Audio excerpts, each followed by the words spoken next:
I'm still trying to decide on I have my drama, and I'm just trying to pick my horror. Do you like more classic horror or? No. My favorite horror film, My Wedding Video. Oh my God. What? You're really banking on Thomas never listening to these, aren't you? Well, we'll know if he does. He'll definitely bring that one up. Okay.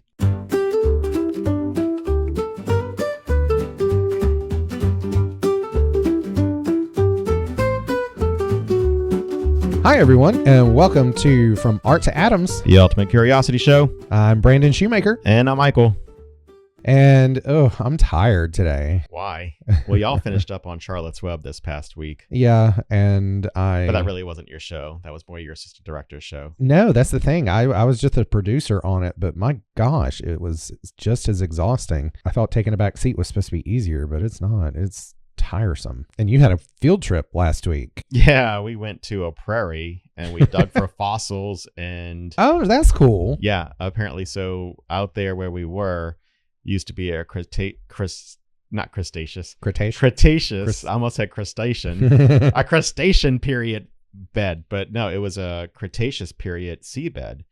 And there are fossils of shells and shark teeth are out there. So that's cool. We had to trek through a coyote path to get to it. So have you ever been to the diamond diamond crater? Crater Diamonds? Yeah, it's Crater of Diamonds. Crater of Diamonds. Yes, there we go. I have been out there.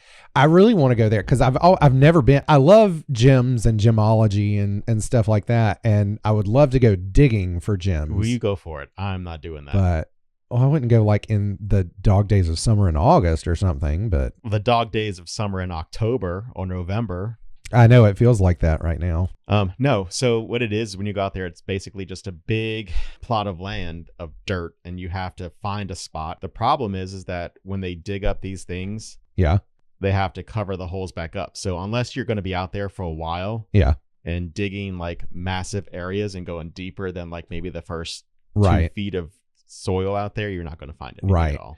No, there's another place that I've found because I mean, I know the likelihood of me finding a diamond or diamonds is going to be pretty slim, but no, there's another place somewhere in Arkansas that is on a mountain, I think, and you just drive up it and you take your tools with you or whatever, and you bring back as much as you can carry. No, I'm not doing all that. So let me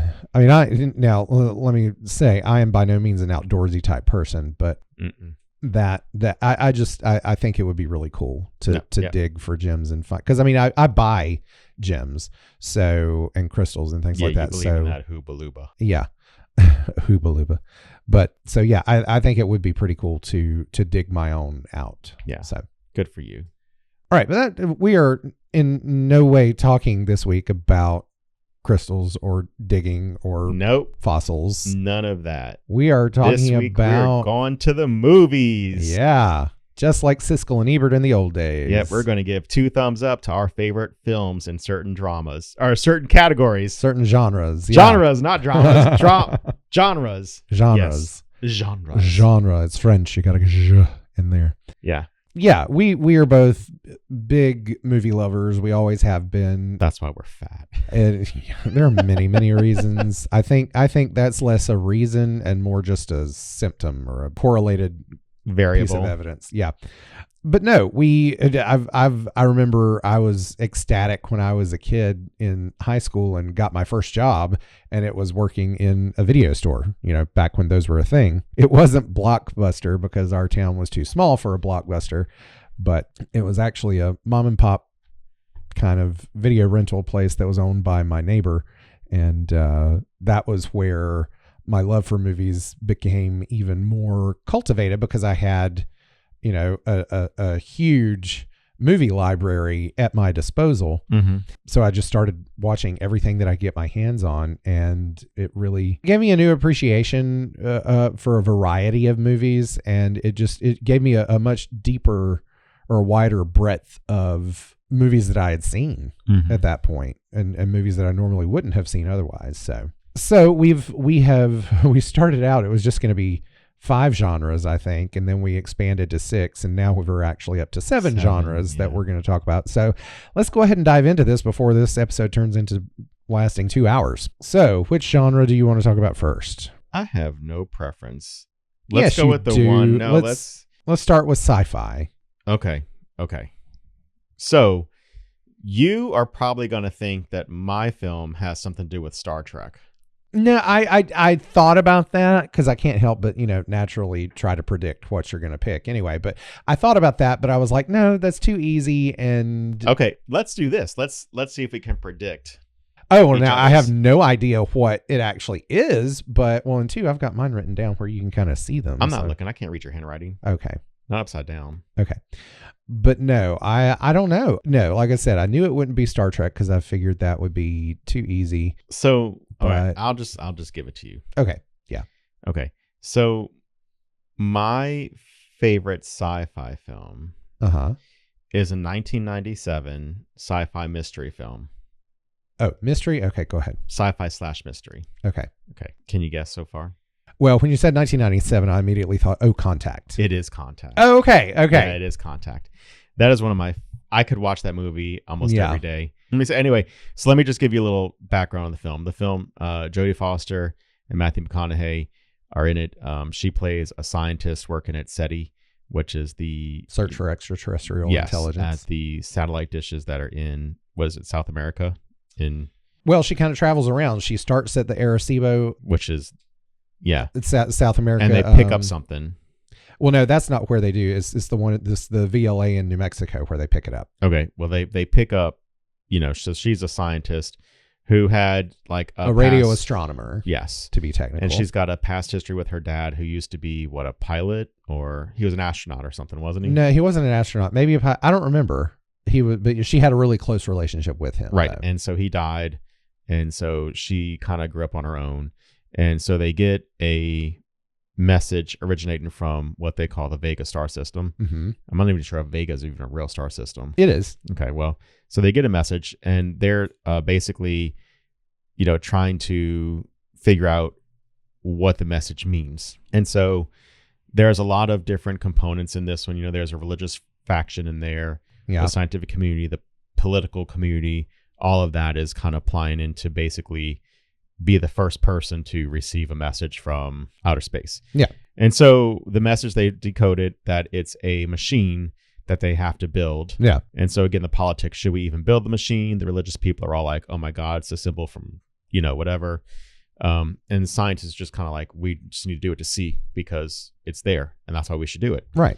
And so we're not trying to spoil movies if you haven't seen it, but to the end of, she finally receives the message.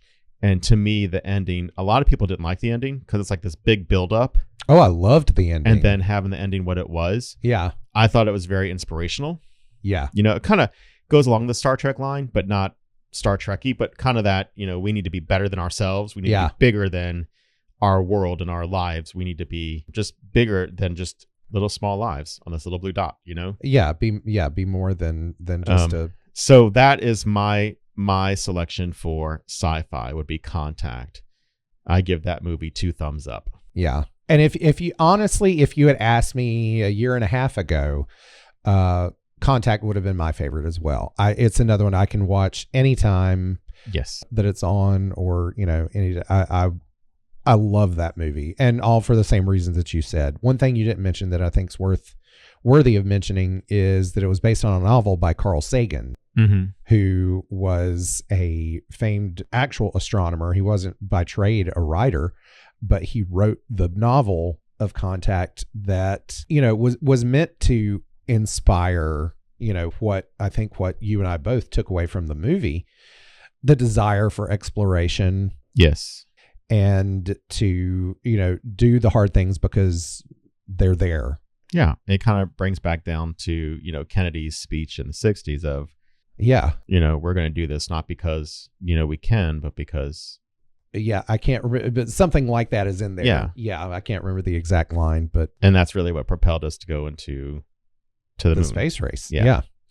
Okay, so that's mine. Like I said, I give that one 2 thumbs up. So mine, like I said, I only saw that it came out several years ago. I don't know the exact year. Well, let me find the exact year since I've got it open right here. But like I said, if you'd asked me a year and a half ago, I would have said Contact, but then a year and a half ago, I saw the movie Arrival, which came out in 2016. Have you seen Arrival? No, I'm going to pull it up real fast. Okay, then I'm not going to. I'm not going to spoil it for the audience you either. Can spoil it for me, because at this point, I'm going to end up reading it. Well, quit doing that. Read it. Not read it. Watch it. I always do that stuff in the middle of like a film. I'll go to like the Wikipedia page and watch. I'll read the You're ending psycho. of it, and then Thomas is like, "How do you know the ending?" I'm like, "I don't know. I'm just that good." How? But why do you deprive that? Seriously, why do you deprive yourself? Well, it's the same reason why I give Christmas gifts like way before Christmas. Like I cannot keep a gift a secret if it's a really good one because of that reason right there. Well, but because I don't like that. I don't like being surprised. I'd rather just read it and just. But surprise. I think you have this. Seriously, I wish you would talk to a therapist about this. I'm okay. There are so many good things about being surprised. You've been scarred by some negative surprise in your life, and I don't know what it was, but you need to talk it out with somebody. I'm good. All right, go. Come on. All right. So Tell us what happens. Arrival is a movie. It came out in 2016 that starred Amy Adams and Jeremy Renner and Forrest Whitaker, and it is the story of you're Googling it right now, aren't you? That's right, my iPad.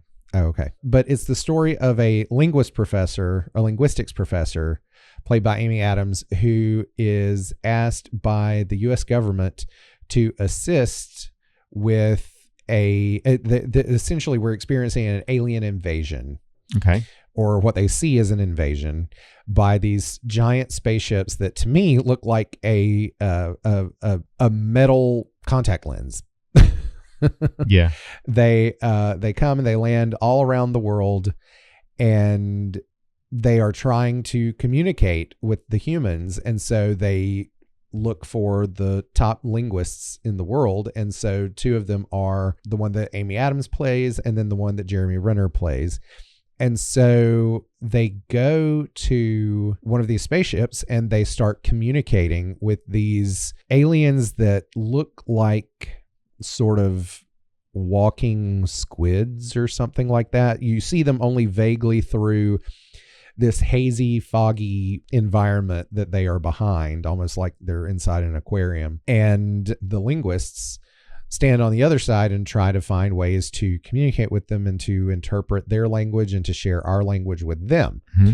And so this goes on for a period of months, I believe, and they start to learn their language, and they teach them our language as well. And as a result of the human scientists starting to learn this language, they start to experience life in a similar way that the aliens do. Mm-hmm. And that's that they have a different way of experiencing time, which is sort of cyclical, not even cyclical, but it's sort of simultaneous. They mm-hmm. experience everything kind of all at once, kind of like that movie Everything Everywhere All at Once, where it's like you haven't seen that one yet still either, no. Have you? Okay, well, never mind. Well, I'm reading about the morals of your story, or the morals of your movie, and one of them is time is nonlinear. Yeah.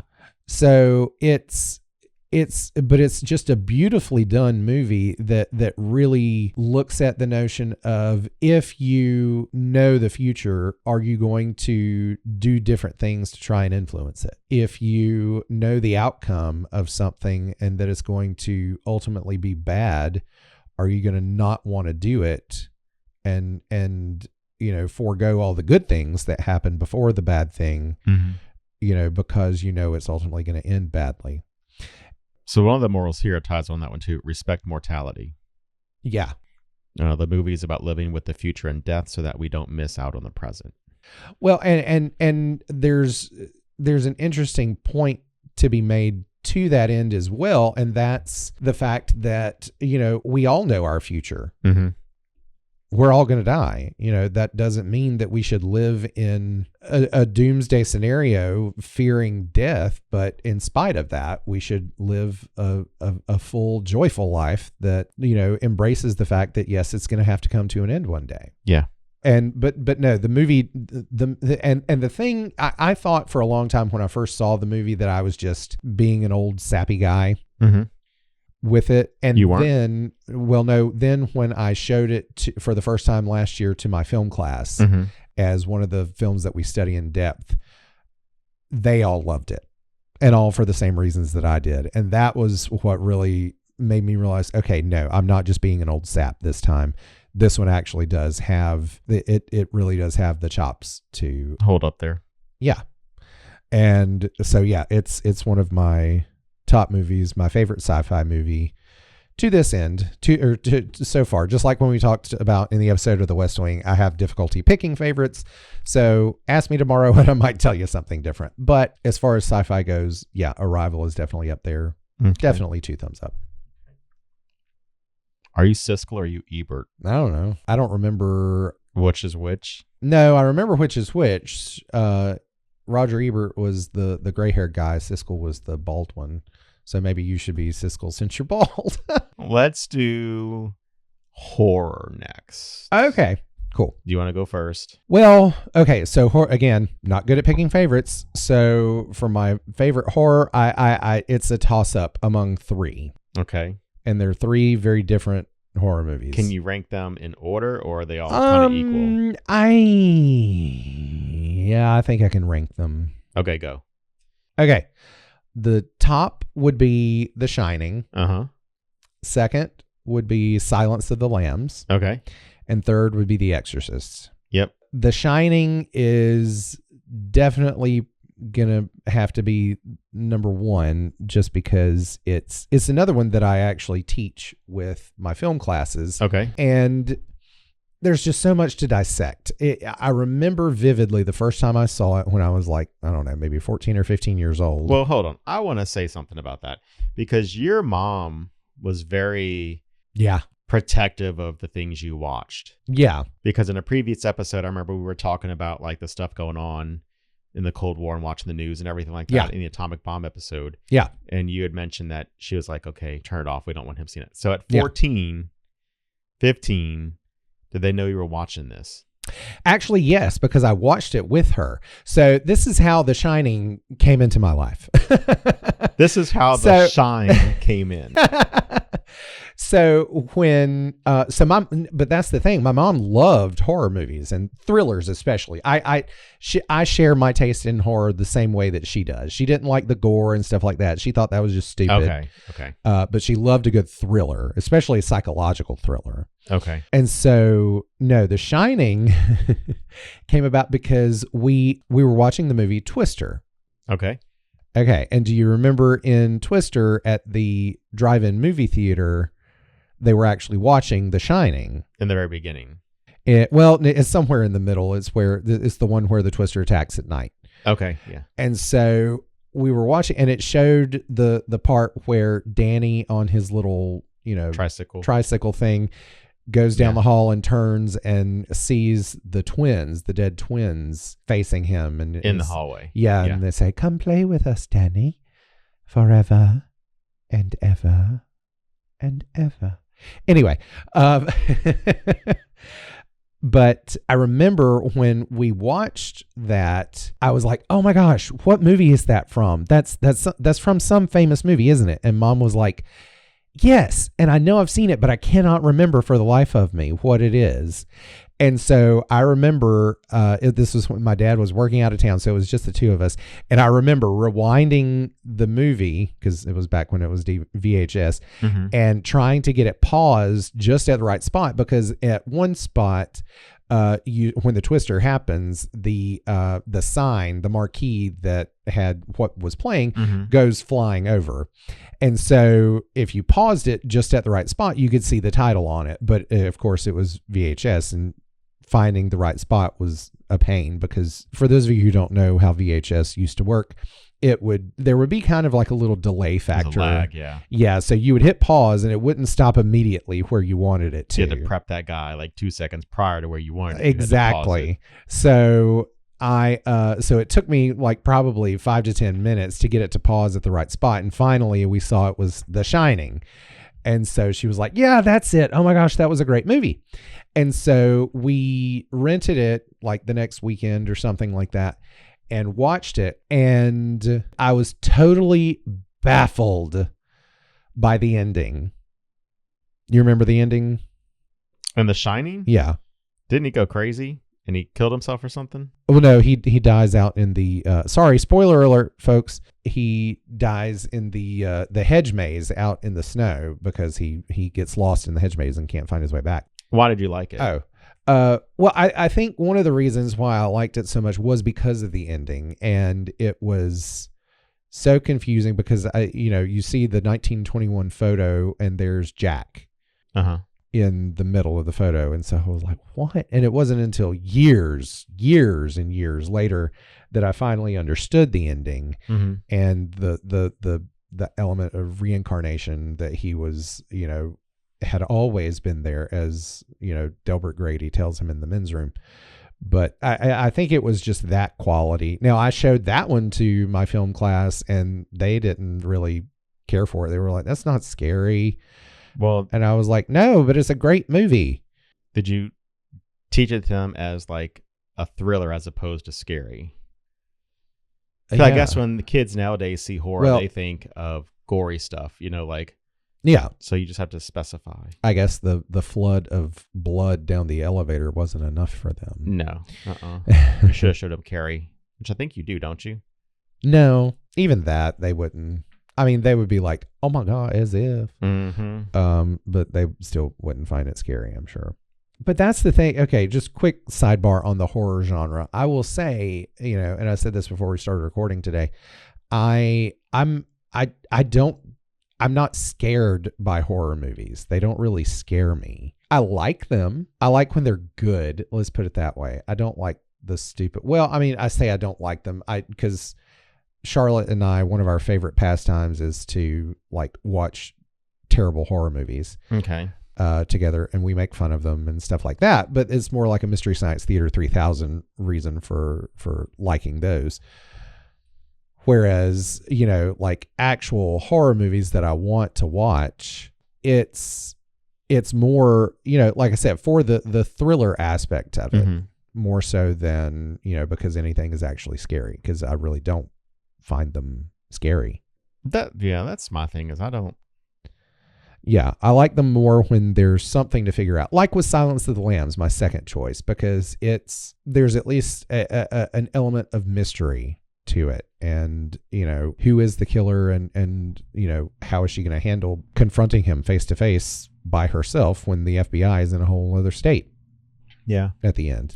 Hey, I just want to point out really fast. So Silence of the Lambs was your second choice, right? Yeah. And Contact was my choice for sci-fi. Yeah.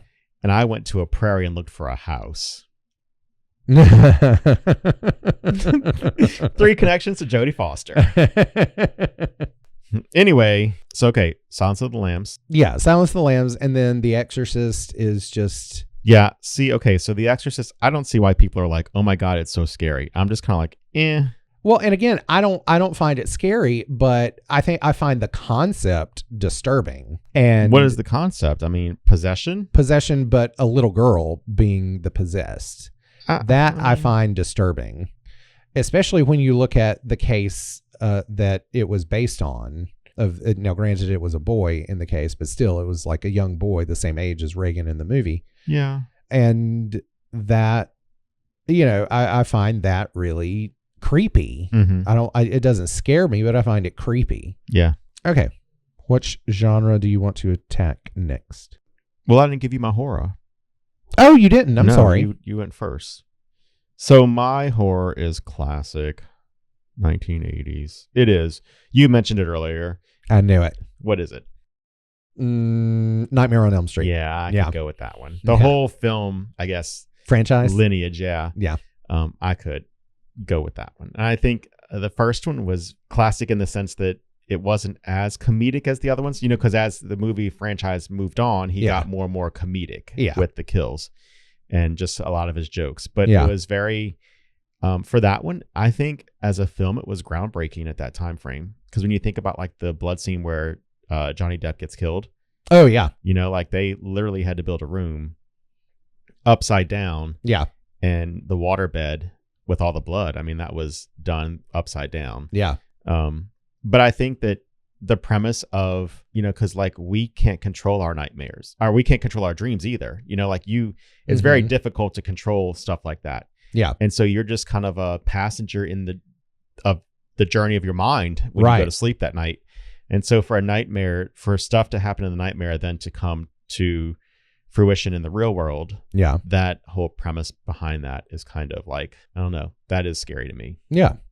So it's creepy. Well, and that's one of the topics that we're going to be eventually talking about is the nature of sleep and dreaming and nightmares, because it is such a fascinating concept for me from both a psychological standpoint and a scientific standpoint. Yeah. And I do want to point out, this is like the original 1980s version of this film. The Wes Craven version's not the newer remake. Right. Which added a whole different element to Krueger's mythology. Yeah. I've seen the original. I've seen one or two of the sequels, but I have not watched all of them by any stretch of the imagination. Number 2 was kind of like, I'm okay. Number 3, The Dream Warriors, probably my favorite of all the franchises. I can't remember if we might have watched that last year, like around Halloween. Yeah, that's where Kristen goes into the mental institution. Her mom puts her in there because she can't sleep or whatever. Maybe not. And that's the blonde-headed one who wants to be an actress. One of the girls in there wants to be an actress. And so Freddy comes out the TV and goes, "Welcome to the prime time," and picks her up and pushes her into the TV. So she looks like she pushed herself into the TV, which is on the wall and stuff. No, I haven't seen that one. Oh my God, it's my favorite one. It's my favorite one out of all of them. Oh, okay. Yeah. No, I have not seen that one then. Oh, and then New Nightmare, where Heather Langenkamp comes back as Nancy. Is that the one where they were like in real life? Real world. Yeah, she played herself. Wes Craven played himself. Right. And Freddy came out of... Robert Englund played himself too. Yes. Yeah. That was an interesting take, I think, at the time when that was made. I've never seen the whole thing, but I've seen bits and pieces of it enough to know that that's the premise. But Yep. Okay. Do you want to go... So we've done sci-fi and horror. So let's go. This episode's in the last 3 hours. Let's go from horror to animated. Oh, okay. Okay. What do you have? You want me to go first? Yeah. All right. So this was the last one that we added, and so I had to think about this literally just 30 minutes ago. Yeah. But I after just a few minutes thinking, I was like, okay, what's the one that I've watched probably the most that I could watch anytime that it comes on? And I immediately realized, of course, it's Finding Nemo. Really? Yeah. Okay, I would have expected an earlier film, I guess, time frame wise. Well, I thought about those, and I thought I was like, 'cause like one of the first ones that jumped into my mind was like An American Tail. Yeah. But I haven't seen that since I was a child. Right. And so, it was one that like was really profound for me at the time, but it's not one that I've like watched repeatedly. Finding Nemo, I watch anytime I see that it's on. And I have intentionally watched it many times as well. I'm not a big fan of that movie. Really? And that's okay. No, I'm just not. Even all with all the scientific specificity that it makes. Nope. That was one of the things that really impressed me about that movie was the fact that they very clearly had marine biologists who were consulting on the film. Yeah. And that it was very scientifically specific. But no, I like that aspect of it. But I also just love the story, and it's very, because you got to keep in mind, it came out probably, and I didn't see it right when it came out. It was a few years afterwards. It was early 2000s, wasn't it?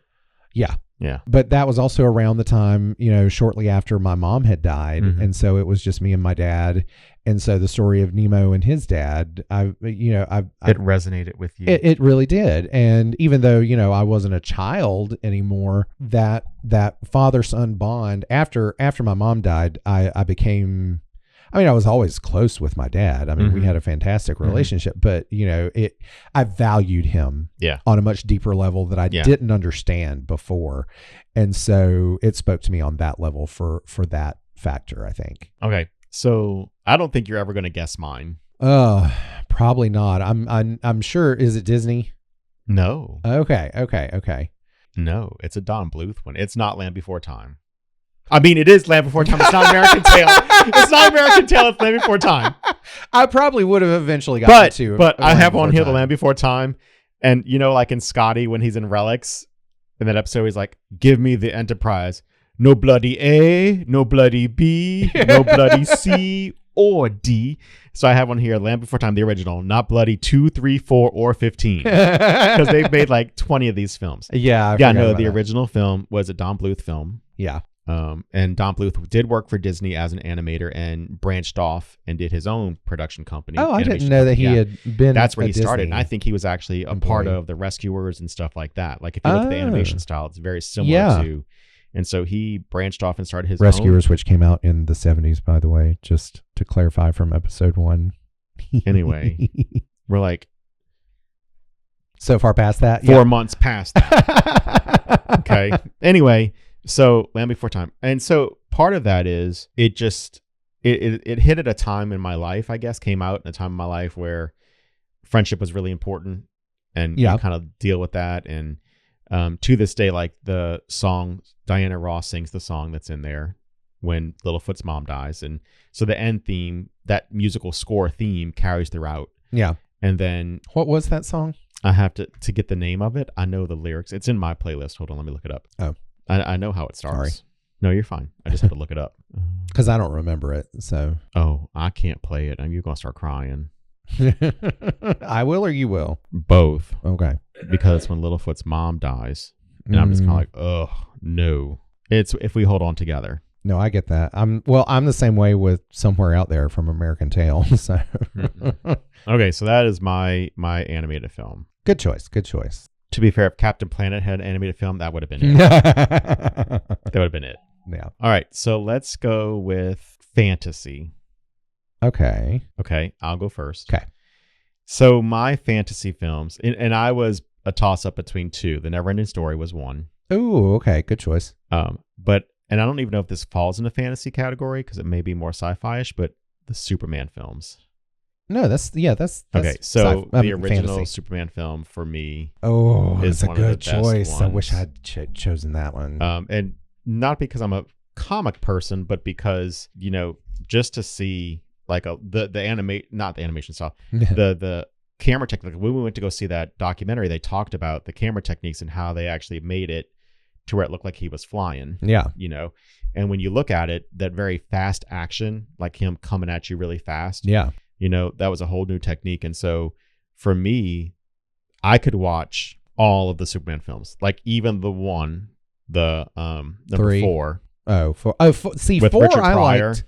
No, that was 3. Okay, I could watch that one. Yeah, I've not seen. Was 3. 4 the Quest for Peace? Yes. Okay, yeah, I could. When he addresses the UN and everything like that. Yeah. Okay, so, and then I don't know if it. I think it's even in Supergirl, where the villain becomes the machine lady. No, anyway. That was just in Superman 3. Well, so that's what I wait. No, doesn't. It was Supergirl. That happens in Superman 3. But then, yes, yeah, because she gets tied up by the wires and stuff. Yeah, the becomes mainframe, the metal. Yeah, yeah, that's Superman 3. But doesn't I feel like what's her name? Faye Dunaway's henchman. That woman, I can't remember. I don't know. No, we're in Supergirl. Okay, anyway, yeah, we're in that now. So Superman would be my films. Anyway. And I think number 2 was one of the best ones.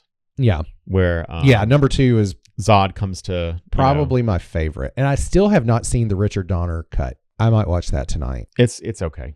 Oh, There's really? a lot of things that you don't, unless you've watched the original theatrical cut. Yeah. You won't pick up what's changed because it's kind of seamlessly put in there. Well, does that make sense? No, like recently. Oh. There are things you won't pick up unless you've seen it recently. Oh, okay. Anyway. So that's my fantasy films. I need to go back and watch. Tonight I might have a little movie marathon of Superman 2 and Supergirl, because Supergirl I haven't seen in ages. Oh, I love it when Helen Slater as Supergirl goes into the Popeyes. And I'm like, that's from my hometown. I forgot that she does that. Yeah, there's a Popeyes. For some random reason, a Popeyes is stationed in the movie. Which you still call pot pies instead of Popeyes. Anyway. Okay, so my fantasy, because I love the original Superman movies too, so I kind of want to change my answer to those. You can't. But I'm not. But I will say, you briefly mentioned it, but we did go to see a couple weeks ago the documentary, the Christopher Reeve story. Yeah, Superman, which I thought was a really well done documentary, and yes, it made me cry and such. But I did not cry. I was expecting more of stuff that I didn't already know, I guess. Do you know what I mean? Well, I mean, there were things I didn't realize that he and Robin Williams were best friends like that. College roommates, no less. Yeah. Mm-hmm. So I didn't. Yeah. So I did. There were things in there that I didn't know. But and I don't know how, but I'd forgotten that Dana Reeve died shortly thereafter. Yeah. So, but anyway. Okay. So my fantasy film, it's a series too, and it's the original Star Wars trilogy. Oh, of course. Oh, shut up. What? Star Trek is so much better. Oh my God, we've already had that debate. There are two different genres even here that we're talking about. So okay, so come on, Star Wars. Why? Okay, because if you go back to the original trilogy, you get the original story that George Lucas intended to tell, and the way he wrote that original story was so well done. I mean, he even specifically talks about how, he followed, in terms of psychology and literary theory, he followed the hero's journey in telling the story of Luke. And he did such a masterful job of that, while also doing a great job of creating an allegory for World War II and the rise of the Third Reich, which is, the empire in the movies. I mean, even stormtroopers were stormtroopers in World War II. Their helmets are even the same shape. Yeah. So, I've always thought that it was just very well done. It was just brilliant writing, brilliant storytelling. I say brilliant writing, I really mean brilliant storytelling, because in terms of like his dialogue and stuff, it's a bit stilted, especially then when he does the prequel trilogies, and it's just like, oh gosh, no, that sounds so awful. But, that factor alone with, the storytelling and the mythos that he created. I mean, he was, even for, licensing the actors' likenesses, which had never been done before. Right. All right. Anyway, so that's my fantasy films. Which do you want to go for? Let's do comedy. Okay. I don't think you're going to pick mine. I probably won't, but it's probably something like Anchorman or... It's not. I can't. No, I don't like Will Ferrell. Oh, that's right. Duh. Good. Thank God. At least we shared that. Yeah, I'm not something a Will Ferrell with fan. Fart jokes abundant, I'm sure. Yep.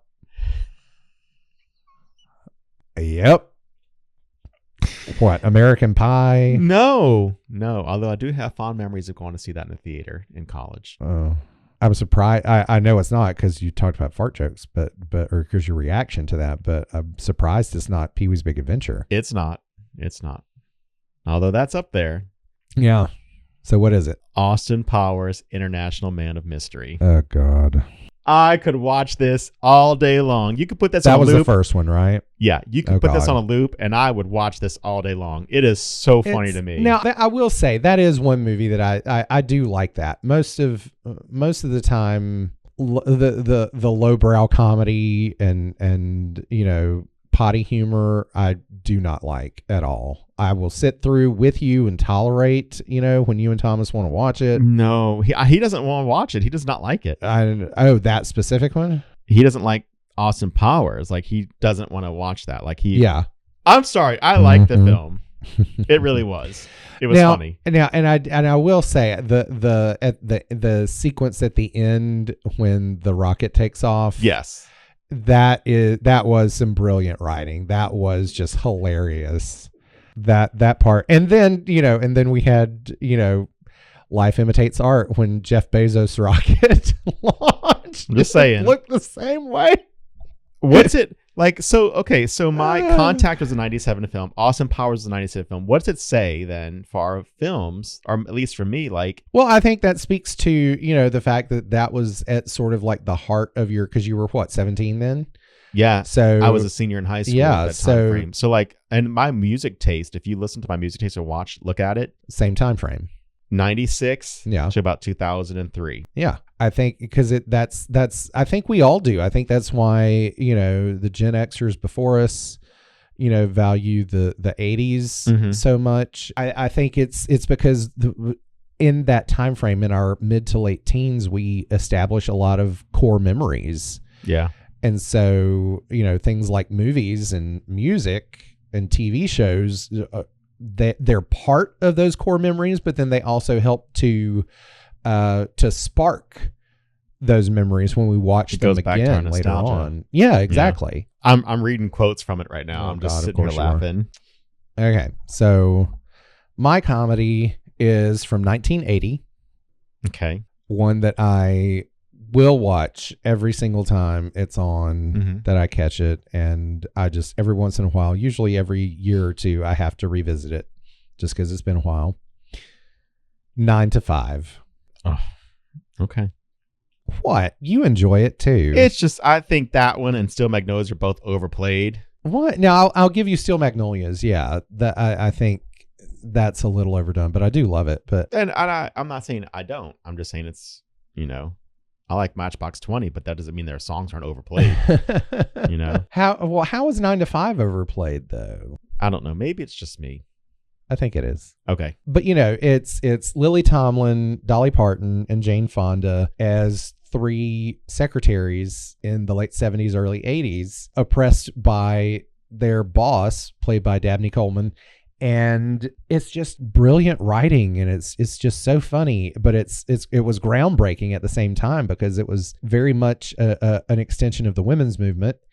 Because I mean, think about it, office culture at that time very much was a man's world. You didn't have many women executives. You didn't have women who were in that world who weren't just secretaries. Right.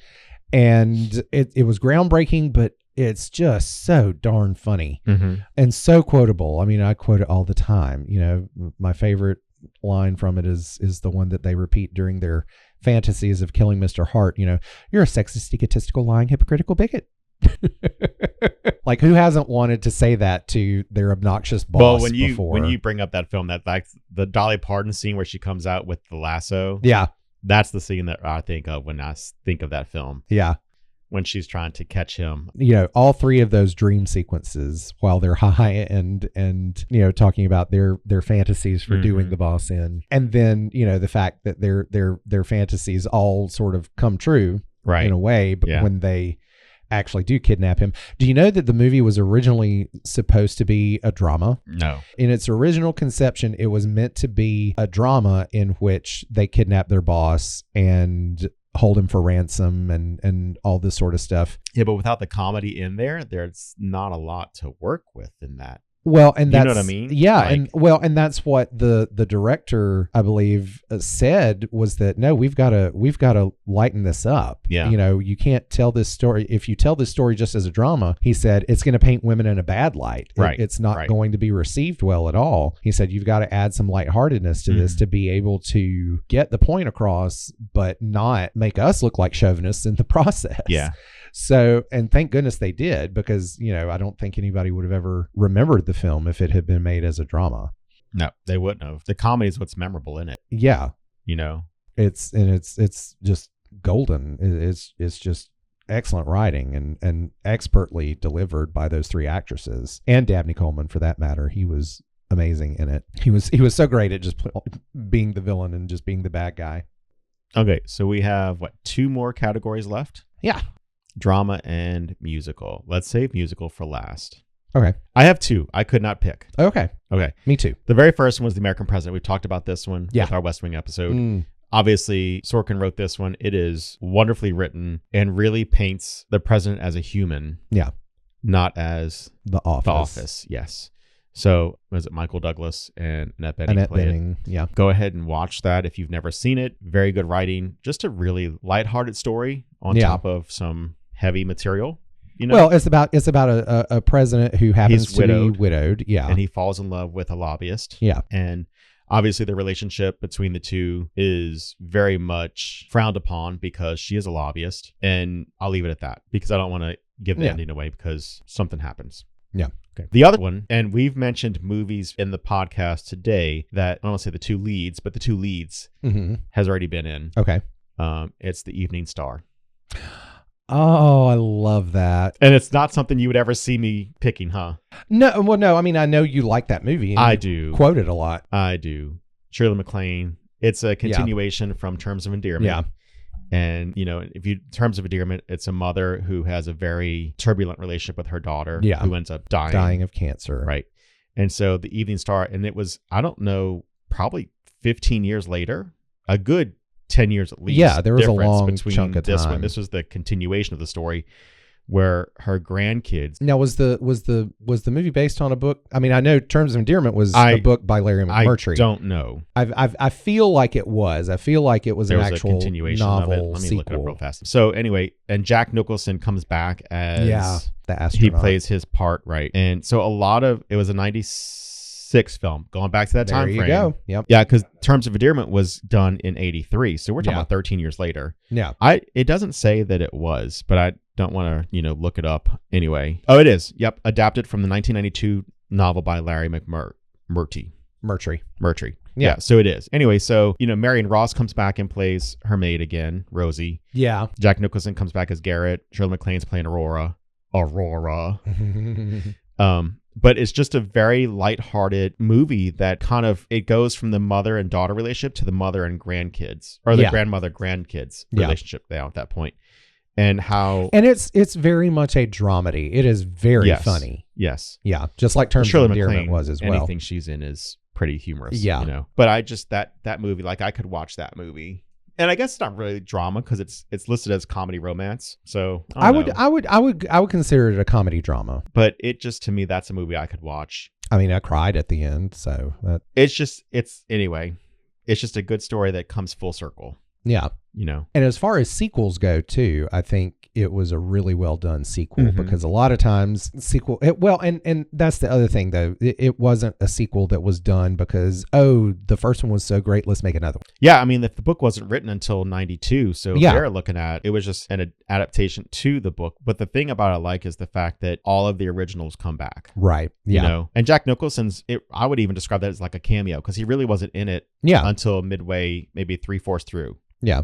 It was kind of the same way in Terms of Endearment, though. Right. He was not. Yeah. It was. And I think that's another thing that was really well done about the writing, especially with somebody like Jack Nicholson, who's such a big star. Mm-hmm. In both of those films, he was a minor role. Yeah, and that was. I feel like that was done very much intentionally, not to draw attention away from clearly the female protagonist. Right. So, all right, was that your? Yeah, that was my two. That was your two. I did The American President and The Evening Star. Okay, so I have two as well for drama, and they're both people's names are the titles. Okay. One's a man, one's a woman. Okay, go. Okay, so the first one is Forrest Gump. Okay. And I think for me, it's one of those movies, it's not one that I watch a lot because Forrest Gump for me is one of those movies that it did something to me the first time I saw it. And I think that, first off, you've got this amazing combination of factors in the movie that make it really great. You've got this incredible score by Hans Zimmer, who has written many famous musical themes. He's second only to John Williams, in my opinion, in terms of great memorable musical scores or music scores for films. That combined with the performances by Tom Hanks, who's already probably my favorite actor, if not at least one of my favorites. And oh God, her name just left me. Who? Janae? Yeah, Robin Wright. So Robin Wright with Tom Hanks together, they were just an incredible duo. And then directed by Robert Zemeckis. Is that it? Yeah. Robert Zemeckis. So, Robert Zemeckis actually was also the director of Contact. So we have... And when did that come out? Contact? Forrest Gump. Oh, 94, I think. Hold on. Let me see. I thought it was later. Yeah, 94. So, but, Robert Zemeckis also did things like, Back to the Future and Castaway, Who Framed Roger Rabbit, so lots of movies that are memorable, especially from our childhood. So I think it was just a really like a well-baked recipe for success. Right.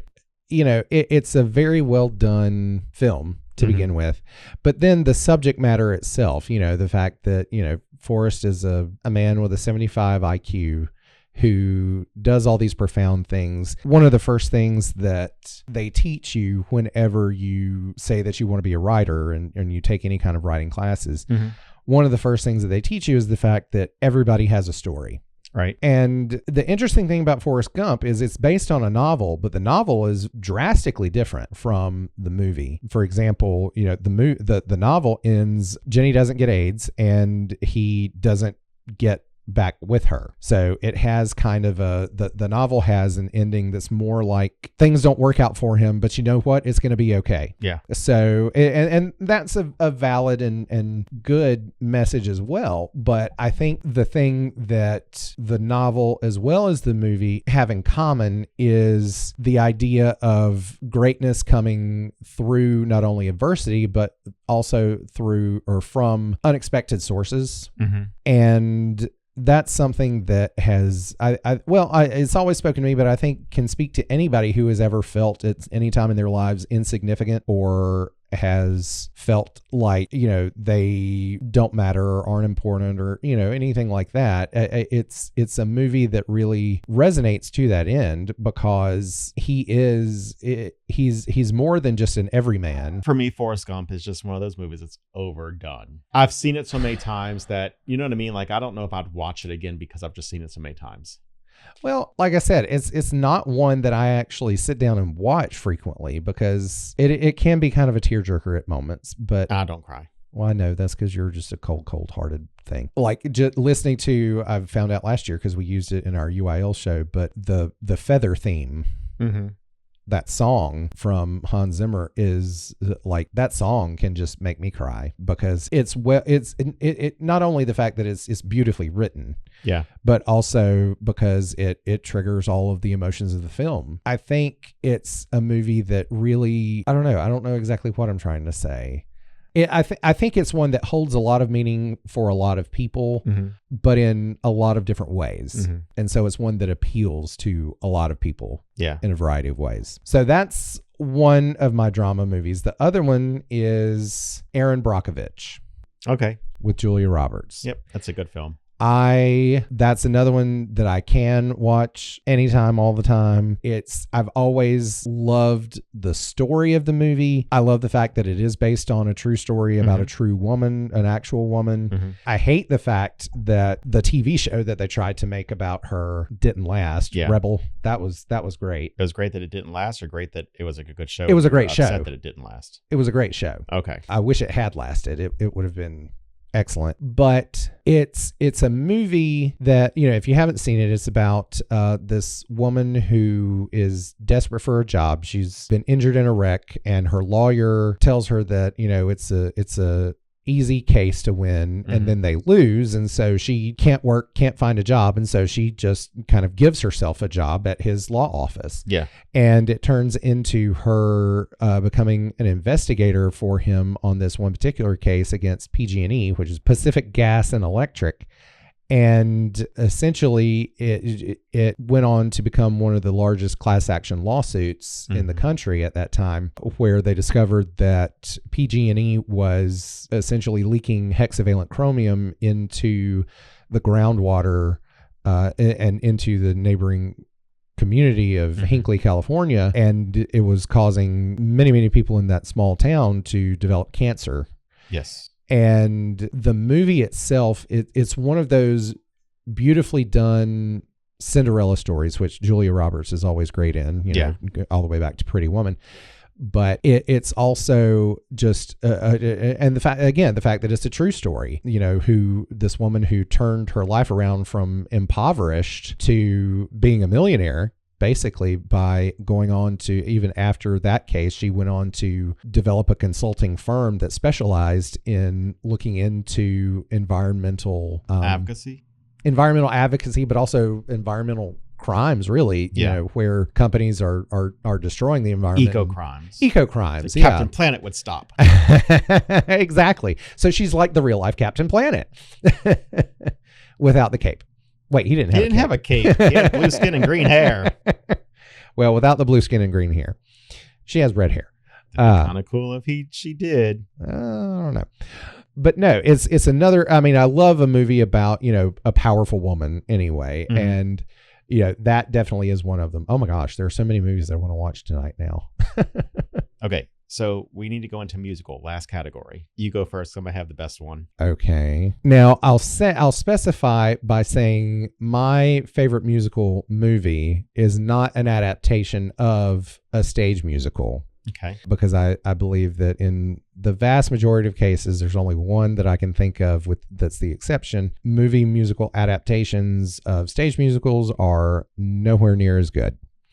And Kenzie, my assistant director, will fight me tooth and nail on some of those about that. But so the one that I chose is relatively recent. Okay. It's The Greatest Showman. Okay.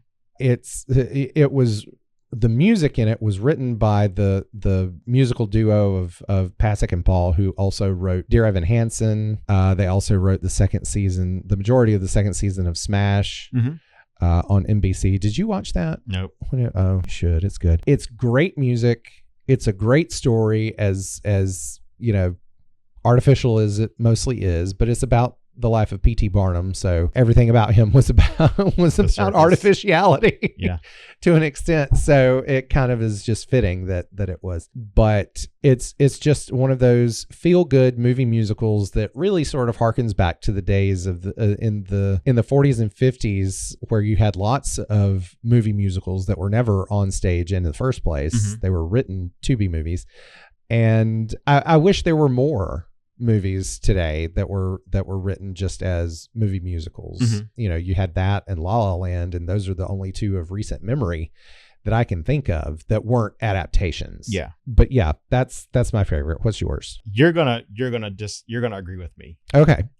It was based on a 1978 Broadway musical of the same name. And let me give you the three leads. Okay. Is it Annie? No. Okay. No. Thank God. Burt Reynolds, Dolly Parton, Dom DeLuise. What is it?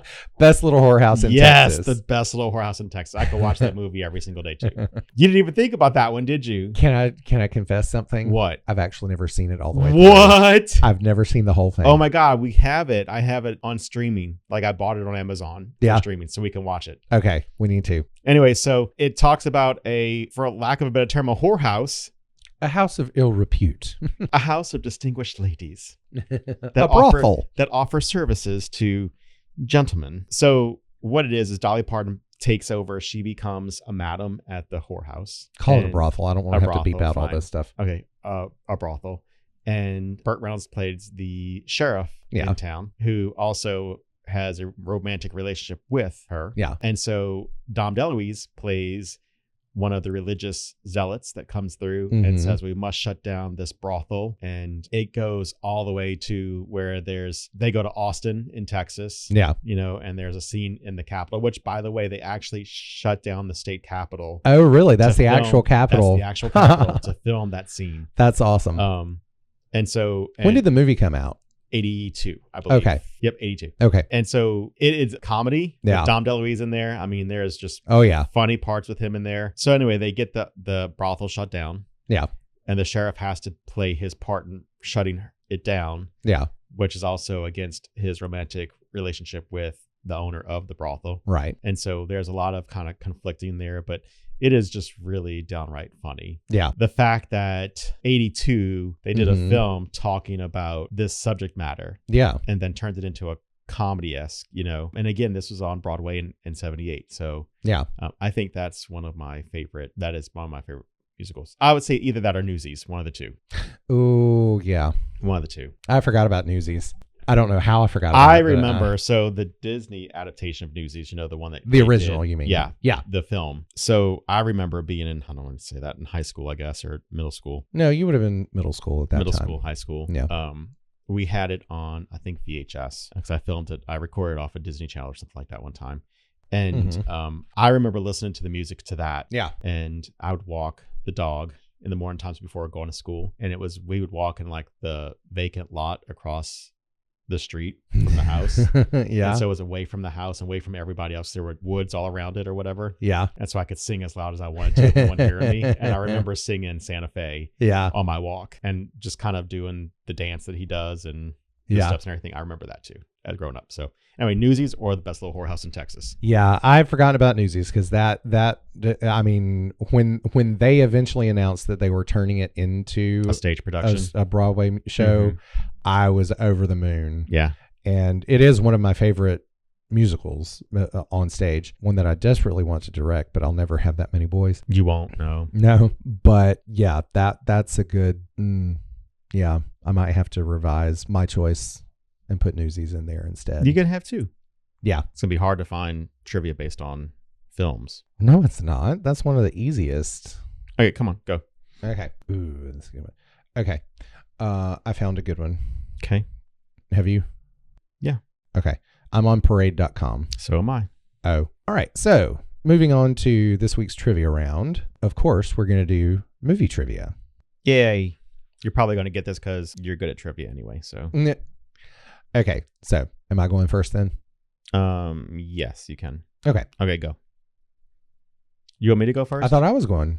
Oh, I thought you were going first, meaning you were going to ask. That's fine. Oh, okay. Okay. Only 3 movies in history have won the Big 5 at the Oscars. Best Picture, Best Director, Best Screenplay, Best Actor, and Best Actress. Uh-huh. Can you give me one of the 3? Silence of the Lambs. Is one of them, yes. Do you know the other 2?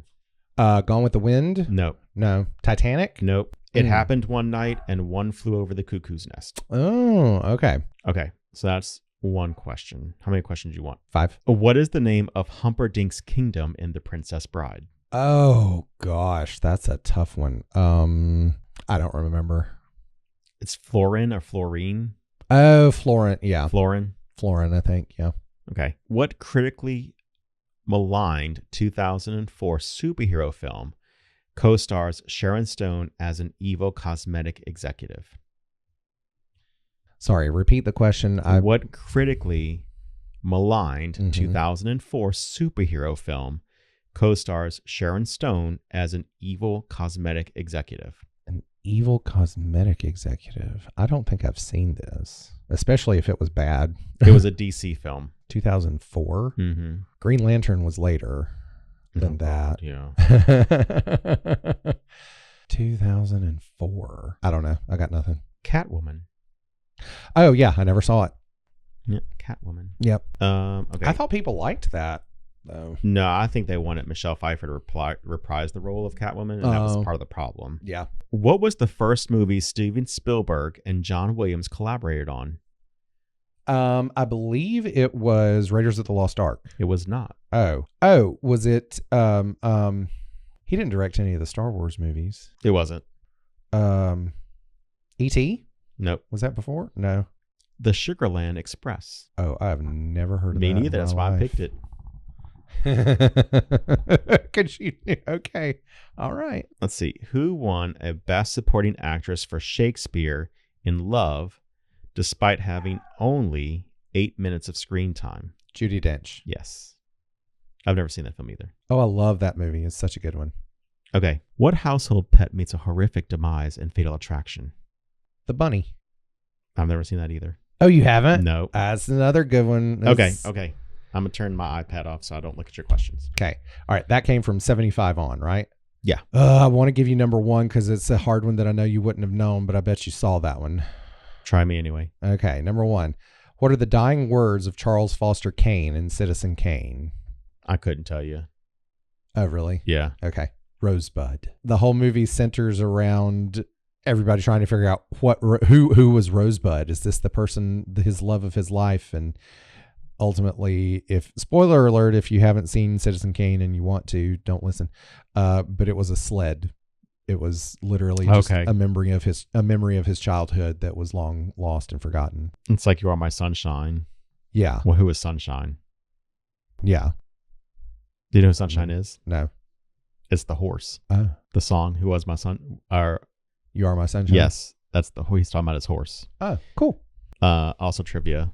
That was a former governor of Louisiana that wrote that song. Oh, really? And sang it. Yeah. Huh. What governor? Jimmy Davis. Huh.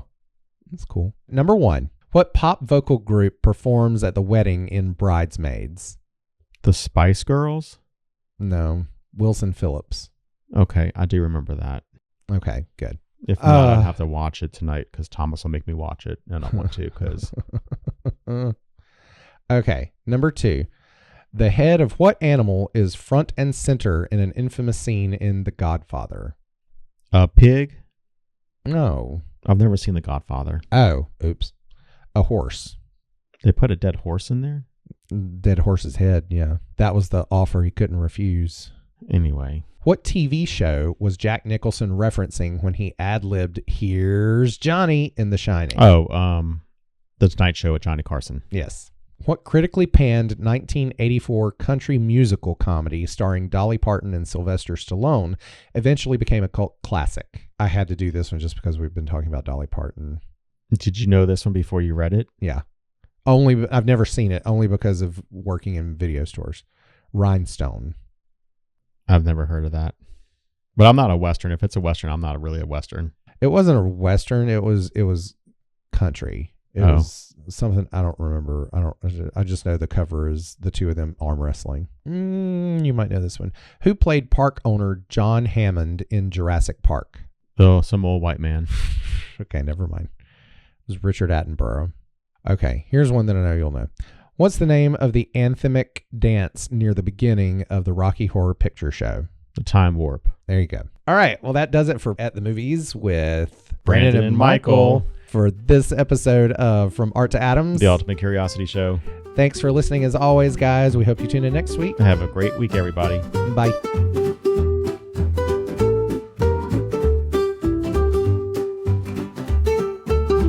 You've been listening to From Art to Atoms, The Ultimate Curiosity Show, episode number 13. Your hosts are Brandon Shoemaker and myself, Michael Fols.